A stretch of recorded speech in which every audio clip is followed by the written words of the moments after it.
A moderate magnitude 3.8 earthquake hit 96 kilometers, 60 miles, away from Lashio, Shan State, Myanmar, in the morning of Sunday, June 22, 2025 at 8:23 a.m. local time. Asia, Yangon GMT plus 6:30. The depth of the quake could not be determined, but is assumed to be shallow. The quake was not felt, or at least not reported so. First to report, Raspberry shake after 21 minutes.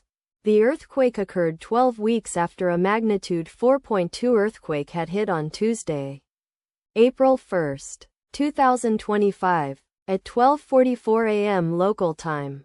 Asia, Yangon GMT plus 6:30. In 96 kilometers, 59 miles, distance to the east. Data source from Volcano Discovery. Did you feel it? Let us pray. May the earthquake that occurred not affect our brothers and sisters there. May the earthquake not happen again. And may God protect everyone. Amen.